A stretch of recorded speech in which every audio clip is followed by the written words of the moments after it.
Feel the real fear with us. প্রিয় listeners, আসসালামু আলাইকুম। দেশ ও দেশের বাইরে যে যেখান থেকে আফনান দ্য হরর ওয়ার্ল্ডের আজকের ফ্রাইডে স্পেশাল এপিসোডের সাথে যুক্ত হচ্ছেন বা পরবর্তীতে হবেন, সকলকে জানাচ্ছি শুভেচ্ছা ও ভালোবাসা। আশা করি সবাই ভালো আছেন, সুস্থ আছেন। প্রিয় লিসেনার্স, অনেকেই আফ্রিকান ব্ল্যাক ম্যাজিকের একটি বিশেষ এপিসোড চাচ্ছিলেন। আসলে আফ্রিকান ব্ল্যাক ম্যাজিকের ঘটনাগুলো পাওয়াটা সময় সাপেক্ষ ব্যাপার হয় আমাদের জন্য। আর আফ্রিকান ব্ল্যাক ম্যাজিকের নির্ভরযোগ্য ঘটনা পেতে হলে আমাদেরকে এখন নির্ভর করতে হয় চুক্সের ঘটনার উপরে, কারণ পরিচিত জনদের মধ্যে এখন চুক্সি রয়েছে যার কাছ থেকে আমরা এই ঘটনাটি পেতে পারি বা এই রিলেটেড ঘটনাগুলো পেতে পারি। আর চুক্স যেহেতু দুবাইতে থাকে, সেখানে তারও কর্মব্যস্ততা রয়েছে। আর একটা বড় ব্যাপার হচ্ছে যে এই বিষয়গুলো নিয়ে ওরা নিজেরা কোনো কথা সহজে বলতে চায় না। এদেরকে অনেক অনুরোধ করে একটু করে ঘটনাগুলো সংগ্রহ করতে হয়। একদিনে বলে না, একদিন একটু বলে, আবার 7 দিন দেখা হয় না তার সাথে, তারপর একটু বলে। এভাবে কিন্তু মেহেদি হাসান ভাই এই ঘটনাটি সংগ্রহ করেছেন, যার পরিপ্রেক্ষিতে আফ্রিকান ব্ল্যাক ম্যাজিকের ঘটনাগুলো আমাদের উপস্থাপন করতে সময় লাগে। প্রিয় লিসেনার্স, আজকে ব্যতিক্রমধর্মী আফ্রিকান ব্ল্যাক ম্যাজিকের একটি ঘটনা আপনাদের সামনে উপস্থাপন করব। বরাবরের মতো এই ঘটনাটি সংগ্রহ করে আমাদের জন্য পাঠিয়েছেন আপনাদের সকলের প্রিয় মেহেদি হাসান ভাই। তো মেহেদি হাসান ভাইয়ের বাড়ি নড়াইল জেলার সদর উপজেলার আউরিয়া ইউনিয়নের চিলগাছা ও রঘুনাথপুর গ্রামে। উনি এর আগে অনেক ঘটনা আমাদেরকে পাঠিয়েছেন, সেগুলো আমরা প্রচার করেছি, যেগুলো সিলেক্টেড হয়েছে। তো চলুন আজকের ঘটনাতে চলে যাব। ঘটনাতে যাওয়ার আগে কিছু কথা যেগুলো সবসময় বলি, এই ভিডিওর লাইক বাটনে প্রেস করতে কিন্তু ভুলবেন না। আর আমাদের এই ভিডিওর লিঙ্কটা অথবা আমাদের এই চ্যানেলের লিঙ্কটা আপনারা আপনাদের আইডিতে, গ্রুপে শেয়ার করে দিতে পারেন। যারা ভয়ের ঘটনা শুনতে পছন্দ করেন তাদের জন্য আমাদের এই চ্যানেল। আর যারা এখনও আমাদের চ্যানেল সাবস্ক্রাইব করেননি, অনুরোধ করব তারা অবশ্যই সাবস্ক্রাইব করবেন। আর যে যখনই এসে আমাদের এই ভিডিওটা শুনবেন, সাথে সাথে এই ভিডিওর লাইক বাটনে প্রেস করবেন, এটা অনুরোধ থাকবে। আর আপনারা যারা ঘটনা পাঠাতে চান তারা লিখে অথবা রেকর্ড করে যে কোনোভাবে ঘটনা পাঠাতে পারবেন Afnan the horror world bd@gmail.com এই ইমেল অ্যাড্রেসে। ইমেল অ্যাড্রেসের স্পেলিংটা হচ্ছে AFNANTHEHORRORWORLD bd@gmail.com। ইমেল অ্যাড্রেসের স্পেলিংটা আমরা আমাদের ভিডিও ডিসক্রিপশনে দিয়ে রেখেছি, সেখানে গিয়ে স্পেলিংটা চেক করে নিতে পারেন। প্রিয় লিসেনার্স, চলে যাব আমাদের এবারের ফ্রাইডে স্পেশাল এপিসোডের আফ্রিকান ব্ল্যাক ম্যাজিক রিলেটেড দুর্দান্ত একটি ঘটনায়। তো ঘটনা তো চুক্সি বলেছে মেহেদি হাসান ভাইকে।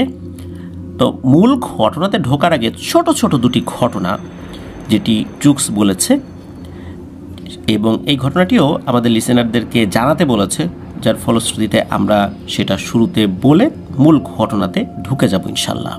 আর চুক্স সে বাংলা ভাষা বোঝে না, সে ইংরেজিতে মূলত কথা বলে এই মেহেদি হাসান ভাই বা অন্যান্যদের সাথে। আর যেহেতু আফ্রিকান ঘটনা, আমরা তো বাংলায় সেটা বোঝার জন্য উপস্থাপন করছি, কিন্তু ঘটনার টোটালটাই কিন্তু আফ্রিকান ভাষাতে হয়েছে। সেটা ইংরেজিতে মেহেদি হাসান ভাইকে বলেছে, মেহেদি হাসান ভাই বাংলায় আমাদেরকে বলেছেন, আমরা বাংলা ভাষায় উপস্থাপন করছি। তো অনেকে আবার বলেন যে এই শব্দটা কি ওনারা বাংলায় বলেছে, অনেকে মজা করে বলেন আসলে বাংলায় বলেন নাই, তারা তাদের ভাষায় বলেছেন। আমরা বোঝার সুবিধার্থে, উপস্থাপনের সুবিধার্থে আমরা আমাদের মাতৃভাষায় উপস্থাপন করছি।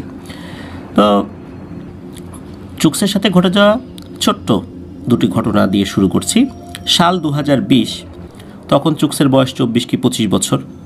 দুবাইতে সে তখনও আসেনি।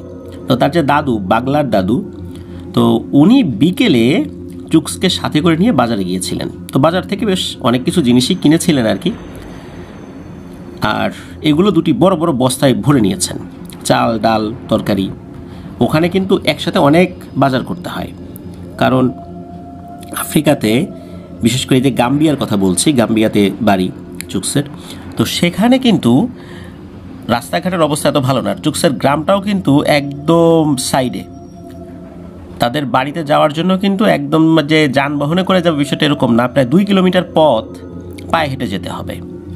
তো বাংলার দাদুর সাথে চুকস গিয়েছে। চুকস তো তরতাজা যুবক, আর আফ্রিকান যুবকদের শরীরে কিন্তু শক্তি অনেক বেশি। তো এই বাংলার দাদু বলছেন যে দাদু ভাই তুমি ছোট বস্তাটা নাও আর আমাকে বড়টা দাও, চলো বাড়িতে যাই। এটা বলে বাংলার দাদু বড় বস্তাটা পিঠে করে নিয়ে হন হন করে হাঁটা শুরু করলেন। মানে আমরা ঝোলা বা পুটলি জাতীয় কোনো জিনিস যেভাবে বহন করে থাকি পিঠে, ওরকম আর কি। তো এতটা পথ পায়ে হেঁটে আসতে হবে, তো পায়ে হেঁটেই ওখান থেকে আসা যাওয়া করতে হয় আর কি। তো চুকস বলেছিল তার পিঠে যেই বস্তাটা, এটার ওজন কমপক্ষে 45 কেজির মতো হবেই, আর দাদুর যেটা সেটা 50 কেজির বেশি হবে। চুকসও কিন্তু অনেক শক্তিশালী, এই বস্তাটা বহন করা তার জন্য খুব যে কঠিন বিষয়টা এরকম না। সেও বস্তা কাঁধে নিয়ে দাদুর পিছনে পিছনে হাঁটছে। তো চুকস একটা বিষয় ভাবছে, সেটা হলো যে তার যে দাদু, বাংলার দাদু, তার শরীরে এত শক্তি কোথা থেকে আসছে। এমনভাবে সে বস্তাটা নিয়ে হেঁটে যাচ্ছে, মনে হচ্ছে যে এই বস্তাটার ওজন খুবই হালকা, মনে হচ্ছে বস্তার মধ্যে কিছুই নেই, ওনার কোনো কষ্টই হচ্ছে না। এদিকে ধীরে ধীরে চুকসের অবস্থা তো বেহাল দশা হয়ে যাচ্ছে, সময় যাচ্ছে, আস্তে আস্তে বস্তাটা তার কাছে আরও ভারী মনে হচ্ছে, যেহেতু শক্তি আস্তে আস্তে শেষ হয়ে আসছে। তো 1 কিলোমিটার আসার পর চুকস পেছন থেকে বলে, আরে দাদু একটু থামো, একটু জিরিয়ে নিই। তখন দাদু থামে আর চুকসকে উদ্দেশ্য করে বলে যে দাদু ভাই, তোমার মতো বয়সে এরকম 3-4টা বস্তা নিয়ে মাইলের পর মাইল একাই হেঁটে গেছি, তুমি কেমন যুবক বলো, এতটুকু হেঁটেই হাঁপিয়ে গেলে। এই বলে দাদু হাসতে থাকে। তখন চুকসের মেজাজটা কিঞ্চিত গরম হয়, সে বস্তা কাঁধে নিয়ে আবারও দ্রুত হাঁটতে থাকে। এবার বাংলার দাদু তার পেছন পেছন আসছে। তখন দাদু চুকসকে বলে যে দাদু ভাই তোমাকে একটা জিনিস দেখাই, ধরো, তোমার আর কষ্ট হবে না। এটা বলে দাদু কাউকে উদ্দেশ্য করে বলে, কিরে তুই দেখছিস না আমার দাদু ভাইয়ের কষ্ট হচ্ছে, যা গিয়ে বস্তাটা ধর। এটা বলার সাথে সাথে চুকস ফিল করে তার কাঁধে থাকা বস্তাটা একদম হালকা হয়ে গেছে। তার মনে হলো তার পিঠে কিছু নেই, অথচ বস্তা তার পিঠের উপরে ছিল, আর সেটা সে ধরেও রেখেছিল। কিন্তু মুহূর্তের ভেতরে এমন একটা ভারী জিনিস তোলার মতো পাতলা হয় কি করে? তো কি হলো বুঝে উঠতে পারে না চুকস। ওর কাছে মনে হলো ওর বস্তাটা কোনো এক অদৃশ্য শক্তি ধরে রেখেছে। চুকস বুঝতে পারে ওর দাদুর সাথে থাকা জিনটা ওর বস্তা ধরে রেখেছে, আর সেই জন্য এখন এটাকে আর ওইরকম ওজন মনে হচ্ছে না। চুকস তখন ভয় পেয়ে যায় আর বস্তার মুখ ছেড়ে দিয়ে দৌড়াতে থাকে। আর তখন পেছন থেকে বাংলার দাদু চুকসকে বলতে থাকে, আরে দাদু ভাই ভয় নাই, আমি আসি তো এখানে। কিন্তু কে শোনে কার কথা, চুকসও দৌড়াচ্ছে। কিছুক্ষণ দৌড়ানোর পর চুকস পেছনে ফিরে তাকায়, আর সে যেটা দেখতে পায় সেটা দেখে সে আরও ভয় পায়। চুকস দেখে তার পেছনে শূন্যের উপর ভেসে ভেসে ওই বস্তাটাও আসছে। এটা দেখে চুকস আবার দেয় ভৌ দৌড়, ডানে বামে না তাকে এক দৌড়ে বাড়ি চলে আসে। এসে তার দাদিকে ডাকতে থাকে। মজার ব্যাপার হলো চুকসের সাথে সাথে বস্তাটাও চলে আসছে তার বাড়ির উঠোনে, এবং উঠোনে এসে বস্তাটা থামে এবং মাটির উপর নেমে যায়। তো দাদি তো ঘর থেকে বের হয়ে জিজ্ঞেস করে কি হয়েছে। তখন চুকস বলে আর কি, এই দেখো আমার সাথে কি এরকম রসিকতা করলো দাদু। তখন দাদি জিজ্ঞেস করে যে কি হয়েছে। তখন এর মধ্যে আবার দাদুও চলে আসছেন। তখন দাদু বলে এই ঘটনা, বাজার নিয়ে আসতে ওর কষ্ট হচ্ছিল তাই একটু সাহায্য করলাম আর কি। আর ও ভয় পেয়ে গেছে, দৌড়ে চলে আসছে। তো এটা শোনার পর দাদা দাদি দুজনেই হাসতে থাকে। তো চুকস তো রেগে আগুন হয়ে যায়, সে সেখান থেকে চলে যায় তার ঘরে। এটা ছিল চুকসের একটা অভিজ্ঞতা। এবার বলবো চুকসের দেখা একটি ঘটনা, যেটা তার নিজের সাথে ঘটেনি, তবে সে নিজের চোখে দেখেছে। এটা সাল 2018 বা 19 সালে এরকম একটা হবে আর কি। চুকসের এক প্রতিবেশী জানায় যে তাদের বাড়িতে চুরি হয়েছে, আর চোরকে তারা চেনে, কিন্তু হঠাৎ করে তো কাউকে চোর বলা ঠিক হবে না, আর প্রমাণও তো নাই, নিশ্চিত প্রমাণ না থাকা সাপেক্ষে তাকে চোর বলে ধরা যাচ্ছে না। যে তারা সন্দেহ যেটা করছে সেই অনুযায়ী ওই ব্যক্তি চোর হবে। এখন বাংলার দাদু এমন কিছু যাতে করে যাতে করে চোর ধরা পড়ে। এখানে একটা কথা বলে রাখা ভালো, আফ্রিকাতে চোর ধরার অনেক পদ্ধতি রয়েছে, যেটা অনেক কবিরাজ বা তান্ত্রিক তাদের কবিরাজি বিদ্যার মাধ্যমে করে থাকে। এতে চোর ধরা পড়ে, আর এই বিষয়গুলো ওখানকার লোকজন বিশ্বাসও করে। তো চোর ধরার জন্য অনেকে আফ্রিকান বিভিন্ন কবিরাজের শরণাপন্ন হয়ে থাকে। তো বাংলার দাদু জিজ্ঞেস করে চুরিটা কে করেছে? তখন ওই প্রতিবেশী বলে যে পাশের বাড়ির কেইল নামে একজন ব্যক্তি আছে, সে চুরি করেছে। কেইল হচ্ছে 30-32 বছরের একজন যুবক, কোনো কাজকাম করে না, ভবঘুরে টাইপের লোক, অনেকে আমরা ভাদাইম্মা টাইপের লোক বলি না, ঠিক ওই টাইপের আর কি। আর যে বাড়িতে চুরি হয়েছে তার পাশের ঘর হচ্ছে কেইলের। এই কেইলের চুরি করার স্বভাব আগে থেকেই আছে, বিভিন্ন বাড়িতে সে চুরি করে। তখন দাদু বলে ঠিক আছে, কেইলকে ডেকে নিয়ে আসো, আর আশেপাশে যাকে সন্দেহ হয় তাদেরকেও ডেকে নিয়ে আসো। কেইল যে চুরি করেছে এটা তো তুমি দেখো নাই, সন্দেহ করছো, আরও তো সন্দেহভাজন আরও ব্যক্তি থাকতে পারে, তাদেরকেও ডেকে নিয়ে আসো। তো দাদুর কথা মতো ওই প্রতিবেশী চলে যায়, আর কিছুক্ষণ পরে 7-8 জন মানুষ সাথে করে নিয়ে আসে, এই দাদুর সামনে নিয়ে আসে যে মানুষগুলোকে। আর এই মানুষগুলোর মধ্যে সেই কেইলও ছিল, যার বিরুদ্ধে অভিযোগ ছিল। তখন দাদু তার সেই প্রতিবেশীকে উদ্দেশ্য করে বলে যে তোমার বাড়িতে যে চুরি করেছে তাদের কেউ যদি এখানে থাকো, সে কিন্তু ধরা পড়ে যাবে। আমার কাজ শুরু করার আগে একটা অনুরোধ করছি সবার কাছে, কেউ যদি চুরি করে থাকো তবে সেটা ফিরিয়ে দাও, মাফ চেয়ে নাও তার কাছে, আর ওয়াদা করো চুরি করবে না। এখন স্বীকার করতে হবে না, এখান থেকে চলে যাওয়ার পর প্রয়োজনে তার কাছে গিয়ে স্বীকার করবা। আর যদি সবাই এখন বলো যে তোমরা কেউই চুরি করো নাই, তাহলে কিন্তু আমি আমার পদ্ধতি প্রয়োগ করব। তো উপস্থিত সবাই বলে যে বাগলার, আপনি আপনার কাজ করেন, আমরা কেউই চুরি করি নাই, আমরা প্রস্তুত, আর আমরাও দেখতে চাই যে চোরের সাজা হোক। দেখা গেল ওই কেইলও একই কথা বলছে যে হ্যাঁ হ্যাঁ, যে চোর তার শাস্তি হোক, আমিও চাই শাস্তি হোক, আমরা কেউ চুরি করি নাই, বা আমি চুরি করি না, এরকম বলছে আর কি। কি আর করা, এই বাগলার দাদু একটা রশি বের করে আনলেন এবং সেটা হাতে নিয়ে মন্ত্র পড়া শুরু করলেন। মন্ত্র পড়ে রশিটাকে একটা গাছের ডালে ঝুলিয়ে বাঁধলেন। তখন দাদু বললেন যে এক এক করে এই রশি ধরে টান মারো। কীভাবে টান দিতে হবে দাদু সেটা দেখিয়েও দিলেন, যে চোর সে ধরা পড়ে যাবে আর বাকিদের কিছু হবে না। দাদুর কথা মতো এক এক করে সবাই রশি ধরে টান মারতে থাকে, সবাই রশি ধরে টান মারে, আবার ছেড়ে দেয়, চলে যায়, তাদের কিছু হয় না। কেইলকে দেখে কিছুটা নার্ভাস মনে হচ্ছিল। তো সবাই যখন রশি ধরে টান মানে মারবে বা মেরেছেও, একজন শুধু বাকি শুধু এই কেইল। এবার দাদু কেইলকে বলে, কেইল তুমি কিন্তু বিপদে পড়ে যাবে রশি ধরার সাথে সাথে, এখনও বলছি যদি চুরি করে থাকো স্বীকার করো, ফেরত দিয়ে দাও। কেইল ভাবছে জানে ধুর, এই বুড়োটা কি বলে, এসবে কিছু হয় নাকি, সেই চিন্তা করেছে, কিছু হবে না এরকম চিন্তা করছে। তো কেইল বলে বাগলা, আর আমার কিছু হবে না, আমি চুরি করি নাই। তখন দাদু বলে বেশ, তবে যাও রশি ধরে টান মারো। তখন কেইল এগিয়ে যায়। যখনই সে রশি ধরে টান মেরেছে, তখনই ওই রশির ডাল থেকে খুলে মুহূর্তের মধ্যে কেইলকে পেঁচিয়ে ধরে। পুরো রশি কেইলের শরীর পেঁচিয়ে ধরে, ঠিক যেমন অজগর সাপ তার শিকারকে পেঁচিয়ে ধরে। কেইল সাথে সাথে মাটিতে পড়ে চিৎকার করতে থাকে আর গড়াগড়ি খেতে থাকে। তো কেইল বলে, ও বাবা গো, মাগো, আমাকে ছেড়ে দাও। তখন দাদু বলে, এখন চেঁচিয়ে লাভ নেই কেইল, তোমাকে তখন বলেছিলাম কিন্তু তুমি তো স্বীকার করলে না, এখন এই রশি আর তোমাকে ছাড়বে না, আস্তে আস্তে এই রশি তোমাকে চাপতে থাকবে আর তোমার হাড়গোড় গুঁড়ো হয়ে তুমি এখানেই মারা যাবে। তখন কেইল বলে, আমার ভুল হয়ে গেছে, আমি আর কখনো চুরি করবো না, আমাকে মাফ করে দিন, আমি কথা দিচ্ছি চুরি করা সব মাল আমি ফিরাই দিব। তো এই বলে সে চিৎকার করতে থাকে। তো উপস্থিত সবাই তখন বলছে দাদুকে যে চোরের শাস্তি হোক, ওকে ঠিক করবেন না, এইভাবেই থাকুক, মরুকো, বহু জ্বালাতন করছে। তখন দাদু বলে, ঠিক আছে চোরের শাস্তি হওয়া উচিত, কিন্তু এইভাবে বেশিক্ষণ থাকলে মারা যাবে।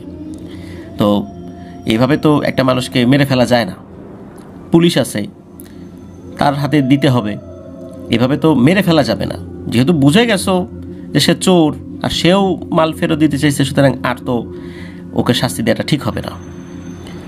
ওদিকে কেইলও বলছে, এবার মতো মাফ করে দিন, কথা দিচ্ছে আর কখনো চুরি করবো না। তখন সবার কাছে ক্ষমা চায় এবং চুরি হওয়া মাল ফিরিয়ে দেওয়ার জন্য প্রতিশ্রুতি দেয়। এরপর কি হয়, ওই বাগলার দাদু মন্ত্র পড়ে ওই দড়িতে কিছু যখন পানি ছিটিয়ে দিয়েছেন, তখন ওই দড়িটা একদম একটা সাধারণ দড়ির মতো হয়ে গেছে আর কি। মানে কোনো একটা দড়ি যদি শরীরে পেঁচিয়ে থাকে, সেটা খুলে দিলে যেভাবে পড়ে যায় মাটিতে, ওইভাবে। তো যাই হোক, এই ঘটনা কিন্তু এখানে শেষ না। এই ঘটনা 2 দিন পরে একদিন রাতে একটা চেঁচামেচির শব্দ শুনে সবার ঘুম ভেঙে যায়। দ্রুত ঘর থেকে বের হয়ে এসে দেখে যে কেইলকে কোনো এক অদৃশ্য শক্তি ধরে ধরে আছাড় মারছে। কী হচ্ছে সব বুঝে ওঠার আগে দাদু কেইলের কাছে যায়। তখন অবশ্য সব কিছু স্বাভাবিক হয়ে গেছে। কেইল তো প্রচণ্ড ব্যথায় আর্তনাদ করছে। তো কী হচ্ছে সব মাথায় কারো আসছে না বাড়ির। তখন সবাই খেয়াল করে যে দাদু যে ঘরে বসে কবিরাজি করে তার দরজার সামনে তেলের একটা বোতল পড়ে আছে। পরবর্তীতে আসলে সবাই জানতে পারে ঘটনাটা কি হয়েছে। মূলত কেইল যখন চোর সাব্যস্ত হলো তখন কেইল প্রচণ্ড যন্ত্রণা পেয়েছিল আর অপমানিত হয়েছিল।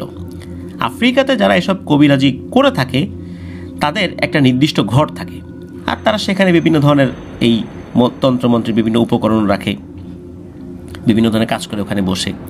তো লজ্জায় অপমানে রাগে কেইল চিন্তা করে যে এই বাগলার দাদুর কবিরাজির যে ঘরটা রয়েছে সেটাতে পেট্রোল ঢেলে আগুন লাগিয়ে দেবে। কিন্তু এই কেইল জানতো না যে এই কাজ করতে গেলে তার জন্য কি বিপদ অপেক্ষা করছে। মূলত সে গভীর রাতে যখন চুক্সের বাড়িতে আসে ওই ঘরটা জ্বালানোর জন্য, তখন বাগলার দাদুর অনুগত জিন তাকে আক্রমণ করে বসে, তাকে তুলে আছাড় মারতে থাকে। আর এই কারণে তার শরীরের অনেক জায়গার হাড় ভেঙে যায় এবং সে মারাত্মক আহতও হয়। তো এরপরে কেইল চিকিৎসা নিয়েছিল, তার হাড় জোড়া লেগে গেলেও কেইল কিন্তু আর পরিপূর্ণভাবে কখনোই স্বাভাবিক হতে পারেনি। সে এখনও অস্বাভাবিকই রয়েছে। অস্বাভাবিক বলতে সে মানসিকভাবে সুস্থ, কিন্তু সে স্বাভাবিকভাবে হাঁটাচলা করতে পারে না। তো এটা ছিল চুক্সের দেখা একটি ঘটনা। এবার আমরা আসি আমাদের এবারের এপিসোডের মূল ঘটনাতে। তো এই ঘটনাটা আসলে খুবই অদ্ভুত টাইপের একটি ঘটনা। চুক্স বলেছিল এটা তার দাদুর জীবনের স্মরণীয় এবং কঠিনতম একটা সময় ছিল। তো এটার মাধ্যম দিয়ে উনি অনেক কিছু শিখেছেনও বটে, অনেক মানুষের উপকারও করতে পেরেছেন। তো চলুন শুরু করি আসলে এই ঘটনার শুরুটা। সাল 1975 বা তার আশেপাশের একটা সময় হবে, তখন এই বাগলার দাদু মাত্র কবিরাজি শুরু করেছেন। মনে রাখা ভালো, কবিরাজের এই বিদ্যাটা উনি বংশ পরম্পরায় পেয়েছিলেন, তার বাবা তার দাদা এইভাবে আসছে আর কি। তখন শুধু চুক্সের বাবার জন্ম হয়েছে, তো উনি কিছু কৃষি কাজের পাশাপাশি কবিরাজি করছেন আর কি, মানে এই বাগলার দাদু। তো একদিন উনি জানতে পারেন যে আফ্রিকার দেশ মালি, এই মালি থেকে একজন তান্ত্রিক এসেছেন তাদের এলাকায় একজনের চিকিৎসা করতে। তো ওই তান্ত্রিক মূলত একজন মহিলার উপরে কালো জাদু কাটানোর জন্য এত দূর থেকে, সেই মালি থেকে গাম্বিয়াতে এসেছেন। তাহলে বোঝাই যাচ্ছে সে অনেক বড় মাপের একজন তান্ত্রিক। একটা কথা বলে রাখা ভালো যে আফ্রিকায় যারা কবিরাজ রয়েছেন, মানে যারা বড় মাপের কবিরাজ, তারা আফ্রিকার বিভিন্ন দেশে কিন্তু যান বিভিন্ন কাজের জন্য। তার কারণ হচ্ছে সেখানে জাদু করার হাজারো পদ্ধতি রয়েছে, আবার এগুলো কাটানোরও অনেক ধরনের পদ্ধতি রয়েছে। কাটানোর পদ্ধতিগুলো সবাই জানে না, নির্দিষ্ট জাদু করার পর ওটা কাটানোর আবার অন্য ধরনের পদ্ধতি রয়েছে, সেই জাদু বুঝে সেটা আবার কাটায়, এবং যারা কাটাতে পারেন তারা আবার বিভিন্ন জায়গায় গিয়ে সেগুলো করেন আর কি। তো এখন যেহেতু অনেকভাবেই যাওয়া যায়, যোগাযোগ ব্যবস্থার যতটুকু উন্নয়ন হয়েছে এখন তো মোটামুটি যাওয়া যায়, একটা সময় তো আসলে এইভাবে আর যাওয়া যেত না। আর 1975 সালে মোটামুটি সেখানেও কিন্তু বিমান সার্ভিস ছিল, যার ফলশ্রুতিতে দূর থেকে যে তারা পায়ে হেঁটে আসবেন বিষয়টা কিন্তু এরকম না। তো যাই হোক, তো এক এক কবিরাজ এক এক ধরনের ট্রিটমেন্ট করতে পারদর্শী ছিলেন।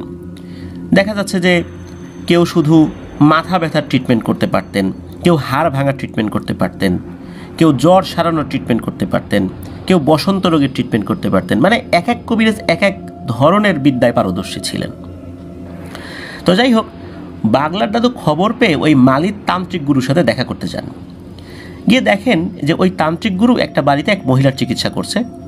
এই মহিলার উপর তাদের এক আত্মীয় ভয়ঙ্কর কালো জাদু করেছিল বলে শুনতে পাওয়া যায়। ওই মহিলার সমস্যা হচ্ছে উনি কিছু খেতে পারেন না, আর পেটে ভয়ঙ্কর যন্ত্রণা হয়। মহিলা দিনে দিনে শুকিয়ে যাচ্ছেন না খেতে পেরে। অনেক কবিরাজ দেখিও কোনো লাভ হয়নি, কারণ তার উপরে ভয়ঙ্কর এক কালো জাদু করেছে তারই এক আত্মীয়। অবশেষে মালি থেকে এই তান্ত্রিককে আনা হয়েছে তার চিকিৎসার জন্য। যাই হোক, বাগলার দাদু গিয়ে দেখেন ওই তান্ত্রিক গুরু একটা শুকনো ফুল আগুনে পুড়িয়ে ছাই বানিয়ে নিলেন, তারপর সেটাকে পানির সাথে গুলিয়ে খাইয়ে দিলেন ওই মহিলাকে। ওই ফুলের ছাই মিশ্রিত পানি খাওয়ার সাথে সাথে ওই মহিলা বমি করেন, আর যখনই উনি বমি করেছেন তখন ওনার বমির সাথে তাজা রক্ত আর কিছু মাংসের টুকরো বেরিয়ে আসে। এরপর ওই মহিলা দুর্বল হয়ে যান এবং শুয়ে থাকেন। তারপর তার মাথায় পানি ঢালা হয়। অল্প সময়ের মধ্যে ওই মহিলা আগের থেকে বেশ সুস্থতা বোধ করেন এবং অন্যদের সাথে কথাও বলতে থাকেন যে তিনি আগের থেকে অনেক ভালো ফিল করছেন। এরপর তাকে খাবার দেওয়া হয়, অনেক খাবার উনি খান। বেশ কিছুদিন পর উনি পেট ভরে খাবার খাচ্ছেন, মূলত খাবার উনি খেতেই পারেন নাই বেশ কিছুদিন। তখন ওই তান্ত্রিক বলেন, যাক, বিপদ কেটে গেছে, এখন থেকে আর কোনো সমস্যা নেই, ও খেতে পারবে। পরবর্তীতে ওই তান্ত্রিক গুরু সবাইকে বলেন যে এই মহিলাকে একটা নবজাতক শূকরের বাচ্চার মাংস দিয়ে কালো জাদু করা হয়েছিল। এই নবজাতক শূকর দিয়ে নাকি অনেক ভয়ঙ্কর কালো জাদু করা হয়, আর যার উপর এটা করা হয় সে নাকি না খেতে খেতে মারা যায়। তবে ভয়ঙ্কর ব্যাপার এখানেই শেষ নয়, সবচেয়ে ভয়ঙ্কর ব্যাপার হচ্ছে এই জাদু কাটানোর একমাত্র পদ্ধতি হচ্ছে এক ধরনের বিশেষ ফুল, যেটা গুঁড়ো করে পানির সাথে মিশিয়ে খাওয়ালে এই মাংস বমির সাথে বের হয়ে আসবে। এখন একটা ব্যাপার রয়েছে, এই ব্যাপারটা জানলে প্রিয় লিসেনার্স আপনারা আসলেই অবাক হবেন। সেটা হচ্ছে যে যার উপরে এই জাদু করা হয় এই মাংস নাকি স্বপ্নের মাধ্যমে তাকে খাওয়ানো হয়, আর তখনই এই মাংসটা তাদের শরীরে ঢুকে যায়। শুধু এই ফুল দিয়ে চিকিৎসা ছাড়া এই ধরনের জাদুর নাকি কোনো ট্রিটমেন্ট আফ্রিকাতে নেই। তো যাই হোক, যার উপরে এই জাদু করা হয় তিনি অত্যন্ত যন্ত্রণা ভোগ করেন এবং এই রোগী সর্বোচ্চ 40 দিন জীবিত থাকে। কারণ হচ্ছে যে একে তো শারীরিক যন্ত্রণা, তারপর কোনো কিছু না খেতে খেতে শরীর দুর্বল হয়েই মারা যায়। প্রথমে পেট ব্যথা হতে থাকে, সেটা ধীরে ধীরে বাড়তে থাকে, খাবার খেলে বমি হয়, একসময় রক্ত বমি হয়, এরপর শরীর দুর্বল হয়ে যায়, ধীরে ধীরে মারা যায়। মোটামুটি 40 দিনের মধ্যেই এই প্রক্রিয়াটা শেষ হয়। যার শরীর খুব স্ট্রং সেও সর্বোচ্চ 40 দিন বেঁচে থাকে, আর যে এমনিতে দুর্বল সে আরও আগে মারা যায়, আরও দুর্বল হয়ে। যাই হোক, এই তান্ত্রিক গুরু এই ধরনের কথা বলছিলেন, তো উপস্থিত লোকদের মধ্যেই বাগলার দাদু তো ছিলেন। তো বাগলার দাদু অপেক্ষা করতে থাকেন ওই তান্ত্রিক গুরুর সাথে কথা বলার জন্য। অবশেষে তিনি সুযোগও পেয়ে যান। তো নিজের পরিচয় দেন, উনি বলেন যে উনি টুকটাক কবিরাজি শিখছেন বা শিখেছেন, বংশ পরম্পরায় শিখেছেন। মালির ওই তান্ত্রিক গুরুর সাথে উনি গল্প করা শুরু করে দেন। তো উনি দেখেন যে এই তান্ত্রিক গুরু আসলে সাধারণ কোনো তান্ত্রিক নয়, উনি অনেক বড় মাপের একজন তান্ত্রিক। এবং আরও ভালো যে ব্যাপারটা সেটা হচ্ছে এই তান্ত্রিক গুরু অত্যন্ত বিনয়ী, ভদ্র একজন মানুষ। যদিও বা ব্ল্যাক ম্যাজিক করেন, কিন্তু তার কথাবার্তায় মানে চালচলনে খুবই ভদ্র এবং বিনয়ী বলে মনে হচ্ছে। এবং দেখা যায় যে এই টাইপের লোকজন বেশ অহংকারী হয়, কাউকে পাত্তা দেয় না। কিন্তু এই বাংলা দাদু দেখলেন যে না, উনি এর টোটালটাই ব্যতিক্রমী। তাহলে বোঝা যাচ্ছে যে অনেক বড় মাপের সাধক, কারণ অনেক বড় মাপের সাধকরা কখনোই তাদের আচার আচরণে তিনি যে অনেক কিছু জানেন এটা প্রকাশ করতে দিতে চান না, এমন ভাব ধরে থাকেন যে আসলে উনি কিছুই জানেন না। তো ওনার এই বিনয়ী এবং ভদ্র ভাব দেখে বাগলার দাদু ওনার প্রতি খুব ভক্ত হয়ে যান, যেটা বলতে হবে আর কি। আর বাগলার দাদুর কথাবার্তায় ওই তান্ত্রিক গুরুও বাগলার দাদুকে খুব স্নেহ করতে থাকেন, কারণ ওই তান্ত্রিক গুরুরও বেশ বয়স হয়েছিল। এক পর্যায়ে বাগলার দাদু বলেন যে গুরুজি, আমি যদি আপনার কাছে জ্ঞান শিক্ষা করতে চাই আপনি কি শেখাবেন? আমি যদি আপনার দেশে যাই মাঝে মাঝে আপনি কি শেখাবেন? তখন উনি বলেন যে ঠিক আছে, তুমি যেও, অবশ্যই আমার জানা যা যা আছে আমি সেগুলো পর্যায়ক্রমে শেখানোর চেষ্টা করব। তো এরপরে কেটে যায় প্রায় 20টি বছর। ততদিনে বাগলার দাদু ওই তান্ত্রিক গুরুর সান্নিধ্যে অনেক বড় একজন কবিরাজ হয়ে উঠেছেন। এই 20 বছরে অনেকবার গেছেন কিন্তু ওই মালির তান্ত্রিক গুরুর কাছে। যান, মাসখানেক থাকেন, আবার চলে আসেন, যেহেতু ওনার পরিবার ছিল, এদিকে ওনার ক্ষেত খামার রয়েছে, এগুলো মাসখানেকের জন্য দায়িত্ব দিয়ে কাজ গুছিয়ে উনি যেতেন, আবার ফেরত আসতেন। তো একবারে শিখে তো আসা সম্ভব না, ওনার পরিবার আছে, বাচ্চা কাচ্চা আছে, স্ত্রী আছে। তো ওই তান্ত্রিক গুরু জানতেন। তো এভাবে অল্প অল্প করে 20 বছরে ওনার কাছ থেকে অনেক জিনিসই উনি শিখেছেন। তো এবার আসি 2000 সালের একটি ঘটনায়। একদিন বাগলার দাদুর কাছে খবর আসে তার গ্রামের একজন মোড়ল শ্রেণীর লোক, যার নাম হচ্ছে মার্কাস, সে খুব অসুস্থ, তার পেটে অনেক ব্যথা, কিছু খেলে বমি হয়ে যাচ্ছে। মার্কাস নাকি ডাক্তার তো দেখিয়েছে, অনেক কবিরাজও দেখিয়েছে, তারা তাদের মতো করে ট্রিটমেন্ট করেছে, কিন্তু কোনো ফল হচ্ছে না। বিষয়টা মার্কাসের কাছে খুবই অস্বাভাবিক লাগছে, আর উনি মৃত্যুর প্রহর গুনছেন। তো বাগলার দাদুর কাছে এসে দেখা করার মতো শারীরিক শক্তি তার এখন আর নাই। বাগলার দাদু নিজে গিয়ে যেন তার সাথে দেখা করেন, যেহেতু মার্কাস গ্রামের একজন সম্মানিত ব্যক্তি, আর বাগলার দাদুকে উনি ডেকে পাঠিয়েছেন, অনুরোধ করেছেন। তো খবর পেয়ে উনি সব কাজ ফেলে দ্রুত এই মার্কাসকে দেখার জন্য ছুটে যান। গিয়ে দেখেন যে মার্কাস অনেক অসুস্থ, উনি বিছানায় শুয়ে আছেন। তো মার্কাসের সাথে কথা বলে উনি বুঝতে পারেন তার উপর কালো জাদু করা হয়েছে। তো দাদু মার্কাসকে জিজ্ঞেস করে, আচ্ছা আপনি কি স্বপ্নের মধ্যে খুব অল্প দিনের মধ্যে কিছু খেয়েছেন, স্বপ্নে এরকম কোনো কিছু? তখন মার্কাস বলে যে 6-7 দিন আগে স্বপ্নের মধ্যে উনি কিছু মাংস খেয়েছেন, তবে কিসের মাংস এটা উনি বলতে পারেন না। মূলত তার পর দিন থেকে ওনার এই অসুস্থতা শুরু হয়েছে। তখন দাদু বুঝে যান যে আজ থেকে 20 বছর আগে গ্রামের এক মহিলার উপর যে জাদু করা হয়েছিল, আর এটার চিকিৎসা করার জন্য তার তান্ত্রিক গুরু মালি থেকে এখানে এসেছিলেন, নিশ্চয়ই এটা সেটাই, সেই পদ্ধতিতেই তার উপর জাদু করা হয়েছে। আর এই পদ্ধতিতে যদি কারোর উপর জাদু করা হয়, এটার চিকিৎসা করার জন্য একমাত্র উপায় হচ্ছে সেই ফুলটা। বাগলার দাদু তখন মার্কাসকে বলেন যে আপনার উপর যে কালো জাদু করা হয়েছে, এই জাদু কাটানো খুবই কঠিন। এক ধরনের ফুল রয়েছে, সেটা প্রয়োজন হবে এই জাদু কাটাতে, কিন্তু সমস্যা হচ্ছে এই ফুল সংগ্রহ করা খুবই কঠিন থেকে কঠিন কাজ। আপনাকে অপেক্ষা করতে হবে যতদিন পর্যন্ত এই ফুল আমি সংগ্রহ করছি ততদিন পর্যন্ত, এছাড়া বিকল্প আর কোনো উপায় নেই, কোনো পদ্ধতি অবলম্বন করে জাদু কাটানো যাবে না। তখন মার্কাস বলেন, বেশি সময় লাগলে আমি তো মরেই যাব, দ্রুত করো বাগলার, যত টাকা লাগে নাও, কিন্তু আমাকে বাঁচাও। কিন্তু দাদু বলেন যে আমি আসলে নিরুপায়, আমি চাইলেও এই ফুল সহজে আপনাকে এনে দিতে পারবো না। এই ফুল পেতে হলে আমাকে কঠিন থেকে কঠিনতম সাধনা করতে হবে, আমাকে 22 থেকে 23 দিন সময় দিতে হবে, তাছাড়া আমি কিচ্ছু করতে পারবো না। আমি কেন, দুনিয়ার কোনো কবিরাজি কিছু করতে পারে না এইটার এগেনস্টে। তখন মার্কাস বলেন, এতদিন আমি মারা যাব। তখন দাদু বলেন যে আমি আমার তান্ত্রিক গুরুর কাছ থেকে যেই ধরনের বিদ্যা শিখেছি, তাতে করে তান্ত্রিক গুরু যদি ওই ফুল আমাকে দিতেন তাহলে কোনো কাজ হতো না। এই ফুলের একটা বিশেষত্ব রয়েছে, এই ফুল যার কাছে থাকবে শুধু সেই চিকিৎসা করতে পারবে, সে অন্যকে দিলে এটা আবার হবে না। যার জন্য আমি আমার তান্ত্রিক গুরুর কাছ থেকে এই ফুলটা নিতে পারিনি, বা উনি দিলেও কোনো কাজ হতো না। এই ফুল দিয়ে চিকিৎসা করতে হলে যিনি চিকিৎসা করবেন তাকেই সাধনা করে এই ফুলটা অর্জন করতে হবে, এটাই সবচাইতে বড় সমস্যা। যার কারণে আমি চাইলেও আমি এখন আমার তান্ত্রিক গুরুর কাছে আপনাকে নিয়ে যেতে পারবো না, কারণ উনি এখন জীবিত আছেন কি না আমি জানি না, আর ওনার কাছে সেই ফুল এখনও আছে কি না সেটাও একটা বিষয়, মাঝখান থেকে অনেকটা সময় চলে যাবে।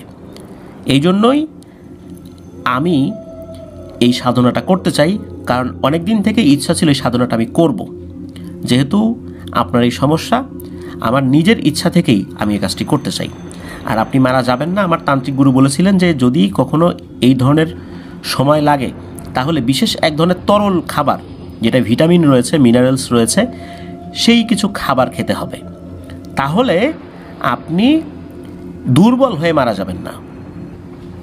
আপনি এখনও 30 থেকে 34 দিন সুস্থ থাকতে পারবেন, তবে দুর্বল হতে থাকবেন আস্তে আস্তে, কিন্তু মারা যাওয়ার মতো অবস্থা আপনার হবে না। এতটুকু বলেন আর কি বাগলার দাদু, তাকে সাহস দেন। তো ওই মার্কাস উনিও বাগলার দাদুর কথায় একটু আশ্বস্ত হন। তো এরপর কিছু তরল জাতীয় খাবার, আফ্রিকান কিছু তরল জাতীয় খাবার যেগুলো খেলে শরীরে শক্তি হয়, ভিটামিন মিনারেল যেগুলো রয়েছে আর কি, তো ওই বিশেষ কিছু খাবার উনি বলে দেন আর কি, এটা অনেকেই খায় আর কি আফ্রিকাতে। তো এটা খেলে পেটের ব্যথাও কিছুটা কমবে আর যন্ত্রণা কম হবে। আর পেটের ব্যথা কমার জন্য বাংলার দাদু কিছু কবিরাজি ট্রিটমেন্ট দিয়েছিলেন, এবং এই সময়ের মধ্যে এই পদ্ধতিগুলো অবলম্বন করতে হবে। আর বাংলার দাদু যেটা করার সেটা উনি করবেন। তো 2000 সালের দিকে তখন চুকস কিন্তু খুব ছোট, খুবই ছোট, আর তখন এই যে আমরা যে নরকের পিশাচ ঘটনাটি বলেছিলাম, যেখানে চুকসের ফুপু মারা গিয়েছিল, তখন সেই ফুপুও ছোট আর কি, ফুপু চুকসের থেকে একটু বড় বয়সে আর কি। তো যাই হোক, এখন তো বাগলার দাদু সেই ফুল সংগ্রহ করবেন।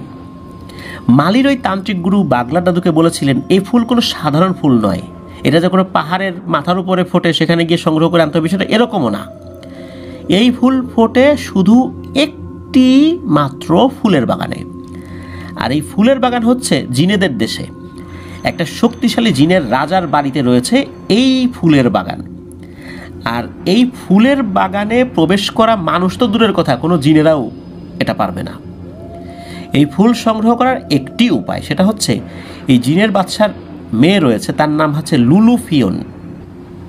মূলত এই ফুলের বাগানটা লুলুফিয়নের হাতে গড়া, এটা দেখাশোনা সে নিজেই করে।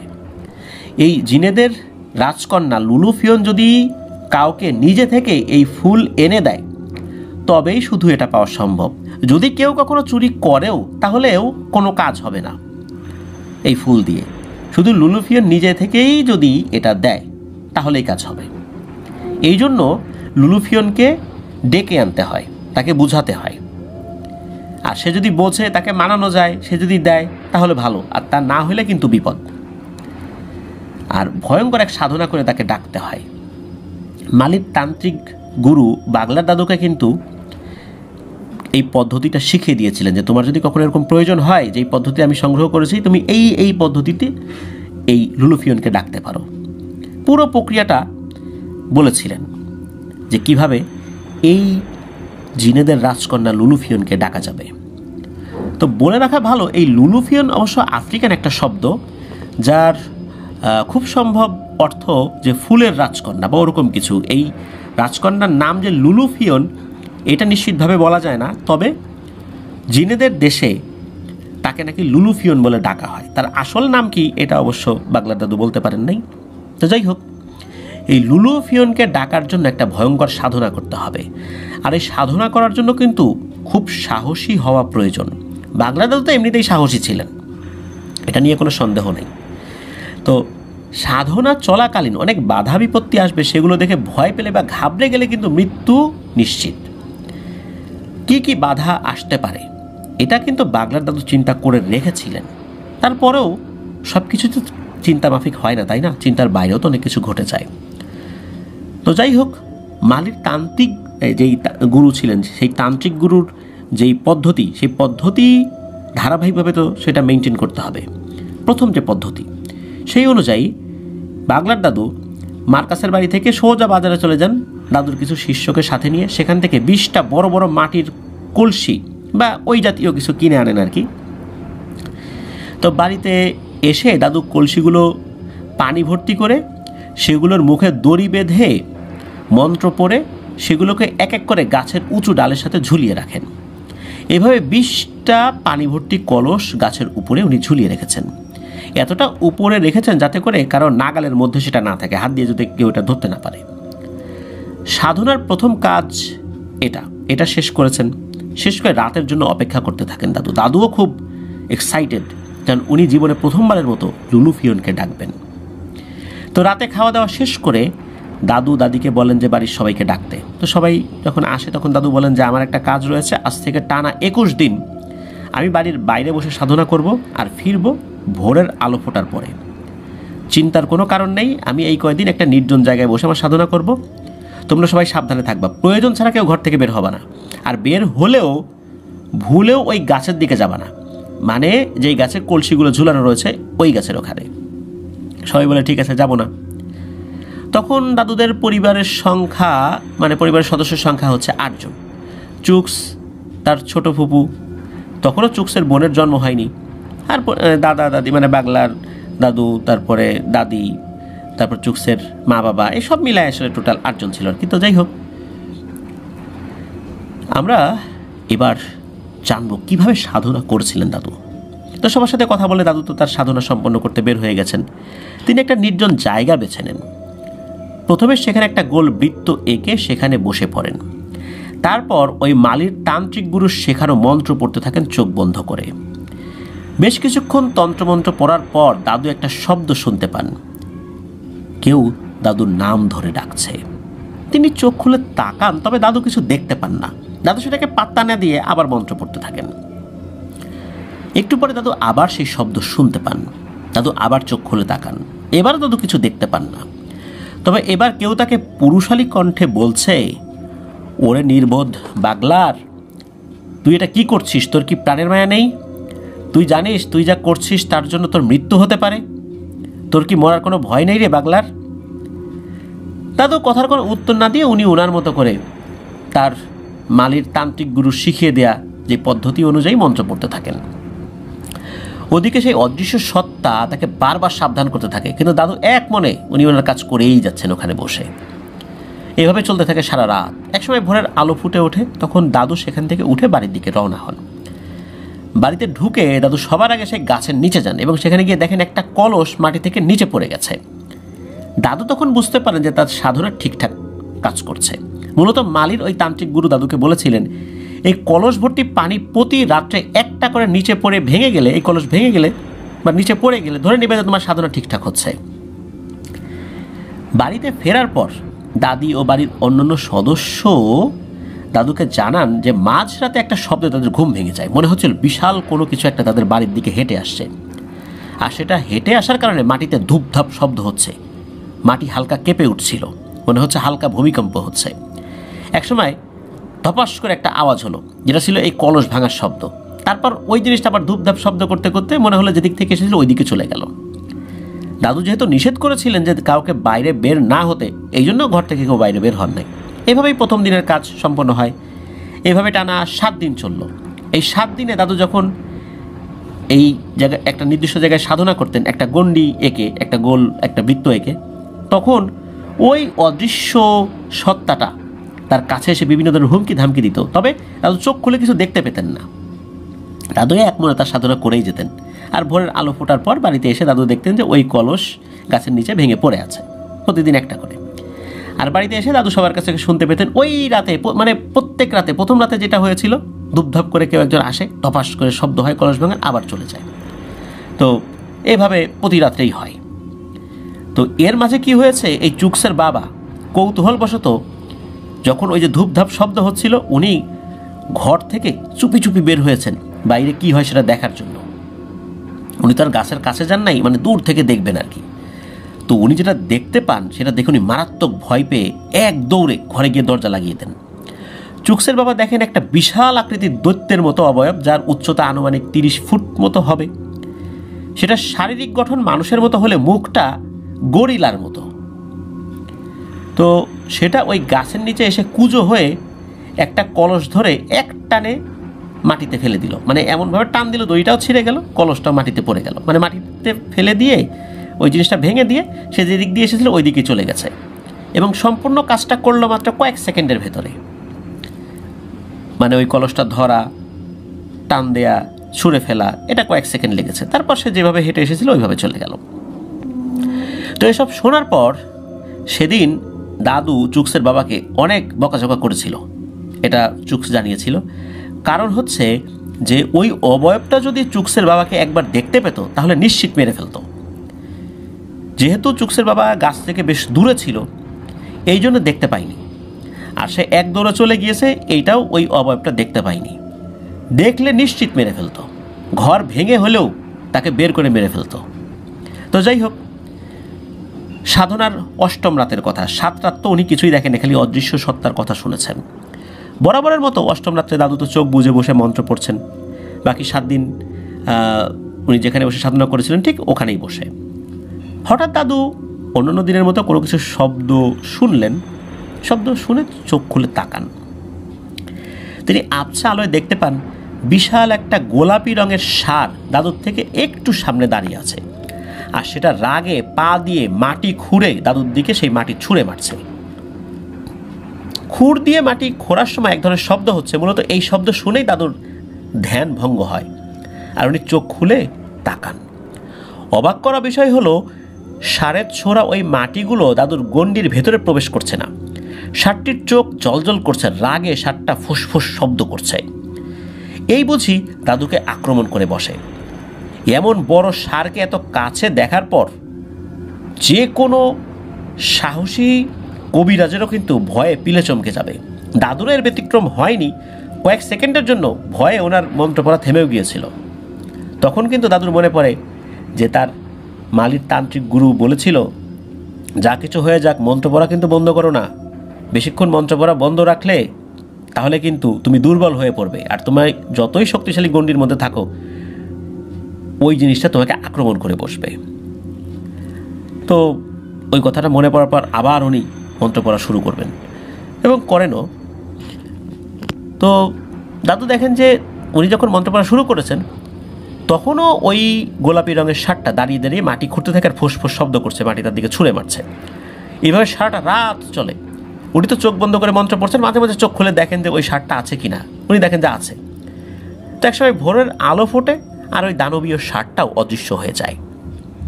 এরপর নবম রাতে দাদু যখন একইভাবে বসে মন্ত্র পড়ছিল তখন দাদু ফিল করে চারপাশে মনে হচ্ছে ভূমিকম্প হচ্ছে।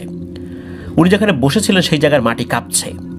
দাদু চোখ খুলে দেখেন বিশাল একটা দানব, যার শরীর মানুষের মতো কিন্তু মুখটা গরিলার মতো, তার উচ্চতাও 30 ফুট। উনি বুঝতে পারলেন যে এইটাই সেই অবয়ব, যেই অবয়বটা প্রতি রাত্রে ওই একটা একটা করে কলস ভাঙে। ওই দানবটা দাদুর দিকে ছুটে আসছে, এমন গতিতে ছুটে আসছে মনে হচ্ছে এক্ষুনি দাদুকে পায়ের নিচে পিষে মেরে ফেলবে। এমন দৃশ্য দেখার পর কোনো মানুষের পক্ষে কিন্তু বসে থাকা সম্ভব না, উল্টো ঘুরে দৌড় দিতে হবে। আর এই দৃশ্য দেখার পর ভয় পাবে না এমন মানুষ আসলে পৃথিবীতে খুঁজে পাওয়া দুষ্কর।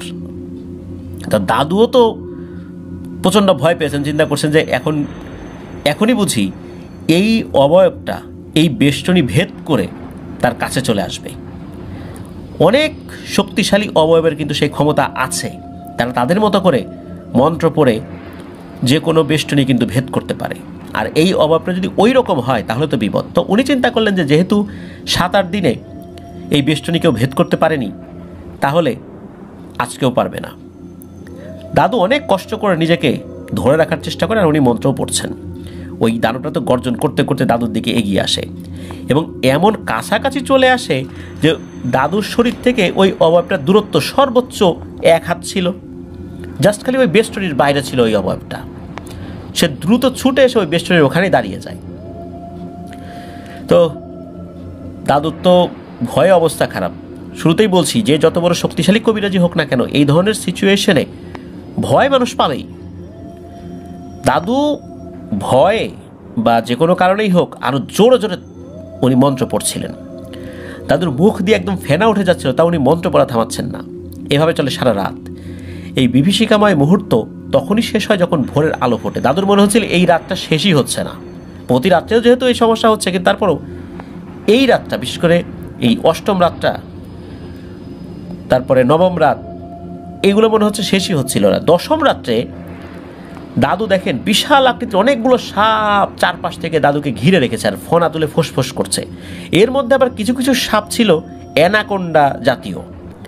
অ্যানাকোন্ডা সাপ অনেক বড় হয়, মোটা হয়, সেগুলো ফোনা তুলতে না পারলেও সেগুলো আবার চারদিকে ঘুরছে। মনে হচ্ছে আস্তে আস্তে আস্তে আস্তে ঘুরতে ঘুরতে দাদুকে পেঁচিয়ে ধরবে। কিন্তু যতই ঘুরুক না কেন, ওখানে ওই ফনা ধরা সাপগুলো ছিল, তারাও ফোঁস করছে। কিন্তু ওই অ্যানাকোন্ডা গোছের সাপগুলো যতই ঘুরছে আস্তে আস্তে মনে হচ্ছে ওই বৃত্তটার কাছে আসছে। কিন্তু কাছে আসলেও ওই বৃত্তটার একটা জায়গায় এসে ওরা আর নিজেকে সংকীর্ণ করতে পারছে না, শুধু ওইটুকুর মধ্যেই ঘুরছে। তো দাদু তো বুঝতে পেরেছেন যে এগুলো আসলে চলতেই থাকবে, তার সাহস ধরে রাখতে হবে। তো দাদু তার কাজ চালিয়ে যেতে থাকেন। এইভাবে টানা 20 রাত উনি বিভিন্নভাবে, কখনো সাপ, কখনো বাঘ, কখনো সিংহ, কখনো দানব, কখনো মহিষ, বিভিন্ন রূপে বিভিন্নভাবে তাকে ভয় দেখানোর চেষ্টা করানো করেছে আর কি। কিন্তু দাদু উনি সাহসের সাথে সেগুলো মোকাবেলা করেছেন। এবার 21তম দিন। এর মধ্যে কিন্তু ওই 20 দিনে কিন্তু 20টা কলস ভেঙে গেছে। আর প্রতি রাত্রে কিন্তু ওই যে সেই অবয়বটা ধূপধাপ শব্দ করে আসে, ভেঙে দিয়ে চলে যায়। এর মধ্যে কিন্তু শুধু একবারই চুকসের বাবা বের হয়েছিল, এর ভিতরে কিন্তু আর কোনো সদস্য ওই পরিবারের বের হয় নাই। তো 21তম দিনে দাদু একটা বিশেষ মালা বানান। এই মালাটা ছিল হাড় এবং পাথর দিয়ে। এটা কিসের হাড় বা কোন বিশেষ পাথর এটা অবশ্য জানা যায়নি। তো মালাটা বানিয়ে দাদু সেটা দাদির কাছে রেখে দেন এবং তাকে বলে যে যত্ন করে রেখে দাও, আমি চাইলে দিও। এরপর দাদু কিছু সময় ঘুমিয়ে নিয়ে অন্যান্য কাজ করতে পারেন, যেহেতু উনি কৃষি কাজ করতেন। তো দাদু প্রথমে ওই মার্কাসের কাছে যান, গিয়ে দেখেন যে মার্কাস না খেতে পেরে একদম কঙ্কালের মতো হয়ে গেছে, কোনো রকমে বেঁচে আসছে। মানে সে কোনো মতো বেঁচে আছে, ওই যে তরল পদার্থগুলো তাকে খাওয়ানো হচ্ছিল। তার কথা বলার শক্তিও নাই তখন দাদু মার্কাসকে বলে যে আগামীকাল তোমার চিকিৎসা করা হবে আর তুমি সুস্থ হয়ে যাবে। আমি আমার সাধনায় সফল হব বলে আমার দৃঢ় বিশ্বাস জন্মে গেছে, কারণ আমি আমার সাধনা এখন পর্যন্ত ঠিকঠাক মতো করতে পেরেছি। তো এরপর দাদু বাড়িতে চলে আসেন আর তার কাজকর্ম করতে থাকেন। 21তম রাত্রে, সেদিন রাত্রে খাওয়া দাওয়া শেষ করে বাংলার দাদু দাদিকে বলেন, কই গো সেই মালাটা দাও, আমার সময় হয়ে গেছে, আমাকে যেতে হবে। তা দাদুর কথা মতো দাদি সেই মালাটা নিয়ে দাদুর হাতে দিল। তারপর বাগলার দাদু চলে গেলেন সেই নির্জন জায়গায় যেখানে বসে তিনি সাধনা করতেন। তিনি প্রতিদিনের মতো গণ্ডি কেটে তার ভিতরে বসে চোখ বুজে মন্ত্র পড়ছেন। কিছুক্ষণ পর উনি কোনো কিছুর উপস্থিতি বুঝতে পেরে চোখ খুলে দেখেন সেই গোলাপি ষাঁড়টা তার সামনে দাঁড়িয়ে আছে, যেটা উনি প্রথমবার দেখেছিলেন সাধনার অষ্টম রাত্রে। তবে সেদিনের দেখা সেই ষাঁড়টি ছিল বিশাল আকৃতি, আর আজকের এই ষাঁড়টা অন্যান্য সাধারণ ষাঁড়ের মতোই, তবে রংটা গোলাপি। সেদিন ষাঁড়টা ছিল অনেক রাগান্বিত এবং তার উচ্চতা ছিল অনেক বড়, আর আজকের ষাঁড়টা স্বাভাবিক ষাঁড়ের আকারেই, আর ষাঁড়টা একদম নীরব শান্ত। দেখে মনে হচ্ছে এটা দাদুর গৃহপালিত ষাঁড়। দাদু তখন মালাটা নিয়ে উঠে দাঁড়ান এবং মন্ত্র পড়তে পড়তে তার বেষ্টনী থেকে বের হয়ে ওই মালাটা ষাঁড়ের গলায় পরিয়ে দেন। মালা পরানোর সাথে সাথে এই ষাঁড়টা এক সুন্দরী নারীর রূপ ধারণ করে। তো মালির তান্ত্রিক গুরু দাদুকে বলেছিলেন, এই মালা তুমি যখন ওই গোলাপি ষাঁড়রূপী লুলুফিয়নের গলায় পরাবে, তখন লুলুফিয়ন এক নারীর রূপে তোমার সামনে ধরা দেবে, আর তখন সে কিছু সময়ের জন্য তোমার বশে চলে আসবে। সব সময় কিন্তু সে বশে থাকবে না। হলেও তাই, ষাঁড়টা একটা সুন্দরী নারীর রূপে দাদুর কাছে ধরা দিল। তখন লুলুফিয়নকে দাদু সম্মান জানালেন। তো লুলুফিয়ন রেগে দাদুকে বলে ওঠেন, এই বাগলার, তুই আমার কাছে কি চাস? তুই জানিস না আমাকে বশ করা যায় না? আমি কিছু সময়ের জন্য তোর বশ হয়েছি সত্য, কিন্তু তুই আমাকে কেন ডেকেছিস দ্রুত বল। তোর বলা যদি আমার মনোভূত হয় তাহলে আমি চিন্তা ভাবনা করব, তা না হলে তুই কিন্তু এখন তোর বৃত্ত থেকে বের হয়ে এসেছিস, আমি তোকে এখানেই মেরে ফেলব। তখন দাদু খুব সম্মানের সাথে বলেন, হে রাজকুমারী লুলুফিয়ন, আপনাকে বশ করার কোনো ইচ্ছা আমার আগেও ছিল না, এখনও নাই, ভবিষ্যতেও হবে না। আমি বড়ই নিরুপায় হয়ে আপনাকে স্মরণ করতে বাধ্য হয়েছি, যার জন্য আমি জীবনের ঝুঁকি নিয়েছি। আর আমি আমার নিজের জন্য নেই নাই, আমি একজন মানুষকে, নিরপরাধ মানুষকে বাঁচানোর জন্য নিয়েছি। আমার একটা বিশেষ জিনিস লাগবে যেটা আপনার কাছেই আছে। তখন লুলুফিয়ন বলে, আচ্ছা বল, কি সেটা? তখন দাদু বলেন যে আপনার বাগানের ফুল আমার লাগবে। ফুলের কথা শুনে লুলুফিয়ন একটু হেসে দেন। হেসে দেওয়ার সাথে সাথে দাদু বুঝতে পারেন যে আসলে লুলুফিয়ন কিছুটা নমনীয় হয়েছে আর কি। তখন লুলুফিয়ন হেসে দিয়ে বলে, আমি তো আমার বাগানের ফুল সহজে কাউকে দেই না, তুই বল তো ফুল দিয়ে তুই করবিটা কি? তোর অসৎ উদ্দেশ্য নেই তো? তখন দাদু সব ঘটনা খুলে বলেন। সব শোনার পর লুলুফিয়ন বলে, আচ্ছা ঠিক আছে, যা, তুই তো আসলে একজনের জন্য চেয়েছিলি, একজন না, আমি তোকে 21টা ফুল দিব। তুই ভালো মানুষ, তোর কথাবার্তা ভালো লেগেছে, তুই অন্যের জন্য জীবন ঝুঁকির মধ্যে ফেলেছিস, যা, তোকে 21টা ফুল দিচ্ছি। তুই এক একটা ফুল দিয়ে একজন রোগীরই চিকিৎসা করাতে পারবি, আর 21 জনকে তুই এই ধরনের রোগের চিকিৎসা করাতে পারবি 21টা ফুল দিয়ে, কিন্তু এরপরে আর পারবি না। তুই একটু অপেক্ষা কর, আমি আসছি। এই বলে রাজকুমারী লুলুফিয়ন অদৃশ্য হয়ে যায়। 4 থেকে 5 মিনিট পরেই আবার সেই সুন্দরী নারীর বেশেই লুলুফিয়ন ফেরত আসে 21টা ফুল হাতে নিয়ে। এমন ধরনের ফুল বাংলার দাদু আগে কখনো দেখেন নাই। সেই ফুলের সুঘ্রাণ আসলে ওরকম ছিল কি না, বা কী ধরনের সুঘ্রাণ ছিল, এটা দাদু বলতে পারেন নাই। ওই রকম সুঘ্রাণও ছিল না, এতটুকু বলেছেন আর কি, যে খুব সুঘ্রাণে চারদিকে ছড়িয়ে পড়েছে সেই মানে পরিবেশটা অন্যরকম হয়েছে, বিষয় এরকম না। তো রাজকুমারী লুলুফিয়ন ফুলগুলো দাদুর হাতে দিয়ে বলেন যে এই ফুলগুলো যত্ন করে রেখে দিস, 100 বছর পার হয়ে গেলেও এই ফুলের গুণাগুণ নষ্ট হবে না, এটা শুকিয়ে যাবে, এটা সত্য, তবে নষ্ট হবে না। আর আমি এখান থেকে চলে গেলে তুই কখনোই আর আমাকে ডাকতে পারবি না, আর ডাকলেও আমি কখনোই তোর সাথে দেখা করব না, আর তোকে ভয় দেখানোর জন্য আমার কোনো জিন আসবে না এখানে। সুতরাং আমাকে আর ডাকার চেষ্টা করবি না। আমি কোনো মানুষের সাথে তার জীবদ্দশায় শুধু একবারই দেখা করি, দ্বিতীয়বার আমি কারোর সাথে দেখা করি না। আর এই বাগানটা আমার নিজ হাতে গড়া, আর আমি এই বাগানটা গড়েছি শুধু মানুষের উপকার করার জন্য, আর আমি সেই মানুষের কাছেই এসে ধরা দিই যারা অন্যের উপকারের জন্য নিজের প্রাণটা ঝুঁকির মুখে ফেলে। যার কারণে তোকে আমি আমার অনুগত জিনদেরকে দিয়ে পরীক্ষা করেছি, দেখেছি যে তোর সাহস কতটুকু। তুই তোর সাহসের পরীক্ষায় পাশ করেছিস, আর চূড়ান্ত দিন আমি আসলাম, এসে তোর কথা বিস্তারিত শুনলাম। শোনার পর আমার কাছে মনে হয়েছে এই জন্য আমি তোকে দিলাম। তো আমি এখন চলে যাব, বিদায় জানাচ্ছি তোকে। জীবনে তুই আমার দেখা এই একবারই পেয়েছিস, আর কখনো পাবি না। তো লুলুফিয়নকে বাংলা দাদু সম্মান জানান। লুলুফিয়নও সেই সম্মান গ্রহণ করেন এবং দাদুকেও বিদায় জানিয়ে লুলুফিয়ন অদৃশ্য হয়ে যায়। দাদু ফুলগুলো নিয়ে বাড়িতে চলে আসেন। পরের দিন দাদু ওই 21টা ফুলের ভিতর থেকে একটি ফুল দিয়ে এই মার্কাসকে সুস্থ করে তোলেন। মালির তান্ত্রিক গুরু শেখানো নির্দিষ্ট পদ্ধতিতে। মার্কাস সাথে সাথেই যে সুস্থ হয়ে গেছিল বিষয়টা এরকম না, কারণ তার শরীর এতটাই দুর্বল হয়ে গেছিল এই ধকলটা পার হতেও সময় লাগবে। তবে সে আস্তে আস্তে সুস্থ হয়ে গেছিল, 1 মাসের মতো সময় লেগেছিল পুরোপুরি একদম স্বাভাবিক জীবনে ফেরত আসতে। তো এইভাবেই শেষ হয় দাদুর জীবনের ভয়ঙ্কর এক সাধনা। দাদু 21টা ফুল দিয়ে উনি মানুষের উপকার করেছিলেন। আর এই লুলুফিয়নকে ডাকার যেই পদ্ধতি এটি খুবই কঠিন। শুধু বাহ্যিক কিছু পদ্ধতিগুলো আমরা জানতে পেরেছি, কিন্তু ইন্টারনাল যে পদ্ধতিগুলো রয়েছে সেটা বাংলার দাদু কাউকে বলেন না। তো এটি ছিল ঘটনা। প্রিয় লিসেনার্স, আসলে আমরা জিনেদের জগৎ সম্পর্কে কতটুকুই বা জানি? রহস্যে ঘেরা এই জগৎ, এখানে অনেক জিনিস আছে যে জিনিসগুলো দিয়ে অনেক জটিল রোগের চিকিৎসা হয়। একবার আমাকে একজন বলেছিলেন যে একজন মহিলা সন্তান হতো না, তো সন্তান দেয়া নেয়ার মালিক আল্লাহ তাআলা যাকে খুশি দেবেন আমানত হিসাবে, আবার যখন ইচ্ছা সেই আমানতটাকে কেড়ে নিয়েও যাবেন।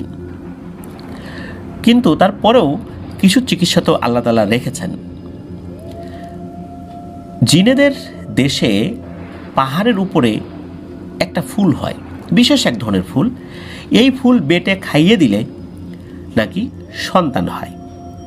যদি কোনো মহিলার শারীরিক কোনো সমস্যা থাকে সেই সমস্যাটা আল্লাহর রহমতে দূর হয়ে যায়। আল্লাহ যদি চান, ফুলের গুণাগুণ আল্লাহ তাআলা হয়তো বা দিয়েছেন, কিন্তু আল্লাহ না চাইলে তো ফুলের গুণাগুণ কাজ করবে না শরীরে। তো এটা কিন্তু শুধু জিনেদের মাধ্যমে ওই ফুলটা পাওয়া সম্ভব। এটা তাদের দেশে পাহাড়ের উপরে জন্মে। তো এই ধরনের চিকিৎসার মাধ্যম দিয়ে একজন মহিলা উনি সন্তানের মুখ দেখেছিলেন আল্লাহর ইচ্ছায়। তো এটাই বলছি যে আসলে অনেক রহস্য রয়ে গেছে যা আমরা জানি না। আর জিনেদের চিকিৎসা পদ্ধতিও আলাদা। আসলে বাংলার দাদু উনি অন্যের উপকারের জন্য নিজের জীবনকে ঝুঁকির মুখে ফেলেছিলেন। আর ওনার এই ব্যাপারটাই লুলুফিয়নের কাছে ভালো লেগেছিল। তো লুলুফিয়ন সে ওই বাগানটা নিজের মতো করে দেখাশোনা করে। আসলে এই বিষয়টা খুবই অদ্ভুত। সেটা হলো যে লুলুফিয়ন নিজে যদি দেয় তাহলে ওই ফুলের কাজ হয়, নতুবা হয় না। এটা আসলেই রহস্য যে সে দিলে হবে না দিলে হবে না, এটা সায়েন্টিফিক কোনো ব্যাখ্যা নাই। বা আমরা যে ভয়ের ঘটনাগুলো বলি এটার আসলে সায়েন্টিফিক কোনো ব্যাখ্যা আমরা কখনোই দিতে পারবো না, বা এগুলোর ব্যাখ্যা আসলে হয়ও না। এগুলো বিশ্বাস থেকেই আমাদেরকে মেনে নিতে হয়। প্রিয় লিসেনার্স, আশা করছি রহস্যময় এই ফুলের ঘটনা আপনাদের সকলের কাছে ভালো লেগেছে। আর ব্ল্যাক ম্যাজিক এটি শেষ জামানায় অনেক বেড়ে যাবে, যার ফলশ্রুতিতে অনেক মানুষ ক্ষতিগ্রস্ত হবে। মানুষ সামান্য স্বার্থ সিদ্ধির জন্য একে অন্যের উপর ব্ল্যাক ম্যাজিক করে। হ্যাঁ, সাময়িকভাবে হয়তো বা স্বার্থ সিদ্ধি হয়, কাউকে ক্ষতি করলো, তার ক্ষতি দেখে মনে মনে সে পুলকিত হলো, কিন্তু যে জাদু করলো তার তো আখিরাতে কোনো অংশ নেই। আল্লাহ তাআলা আমাদের ধৈর্য ধারণ করার তৌফিক দান করুক। আমাদেরকে যে যত ক্ষতিই করুক না কেন, আমরা যেন সেই ফরিয়াদ আল্লাহর কাছে দেই, নিজেরা যেন ব্ল্যাক ম্যাজিকের আশ্রয় না নেই। তাহলে সাময়িক একটা সমস্যা থেকে বাঁচার জন্য আমরা অনন্ত জীবনকে হুমকির মুখে ফেলে দিব। এই কাজটা যেন আমরা কখনোই না করি। আল্লাহ আমাদেরকে ধৈর্য ধারণ করার তৌফিক দান করুক। ধন্যবাদ জানাচ্ছি চুকসকে। Thank you Chuks for your nice story. We hope we will get more and more stories from your family, from you. প্রিয় লিসেনার্স, আসলে চুকস যেহেতু বাংলা বোঝে না, শুধু তার জন্য এই শব্দগুলো আমি বললাম। তো চুকসের একটি ইন্টারভিউ আমরা নেওয়ার চেষ্টা করব। জানি না চুকস রাজি হবে কি না। চুকসের কোনো একটি ভিডিও বার্তাও আমরা আবার আপলোড করার চেষ্টা করব। প্রিয় লিসেনার্স, আজকের এপিসোড এ পর্যন্তই রাখছি। আশা করছি এপিসোডটি ভালো লেগেছে। ধন্যবাদ জানাচ্ছি মেহেদি হাসান ভাইকে কষ্ট করে ঘটনাটি আমাদেরকে পাঠানোর জন্য। আমরা আশা করব যে আপনি আরও অনেক অনেক ঘটনা আমাদেরকে এইভাবেই পাঠিয়ে যাবেন। প্রিয় লিসেনার্স, শনিবার অমীমাংসিত রহস্যের নতুন একটি এপিসোড নিয়ে আপনাদের সামনে হাজির হচ্ছি, কারণ আমরা আমাদের শনিবারের যে হরর নাইট এপিসোডটা আমরা সোমবারে নিয়ে গেছি, আর সোমবারে অমীমাংসিত রহস্য এপিসোডের যেই শিডিউলটা আমাদের থাকে সেটা আমরা শনিবারে নিয়ে এসেছি, এবং এভাবেই এটা নতুন শিডিউলে চলতে থাকবে ইনশাল্লাহ। তো শনিবার অমীমাংসিত রহস্যের এপিসোড শোনার আমন্ত্রণ জানাচ্ছি, এবং সোমবার হরর নাইট এপিসোডের আরও একটি নতুন এপিসোড শোনার আমন্ত্রণ জানিয়ে আজকের ফ্রাইডে স্পেশাল এপিসোড শেষ করছি। সবাই ভালো থাকবেন, সুস্থ থাকবেন, আমার জন্য দোয়া করবেন, আমার পরিবারের জন্য দোয়া করবেন, আপনাদের জন্য দোয়া রইল, আপনাদের পরিবারের প্রত্যেকের জন্য দোয়া রইল। মহান আল্লাহ সুবহানাহু ওয়া তাআলা আমাদেরকে ভালো রাখুন, সুস্থ রাখুন, নিরাপদে রাখুন, আফনান দ্য হরর ওয়ার্ল্ডের সাথে রাখুন। আসসালামু আলাইকুম। প্রিয়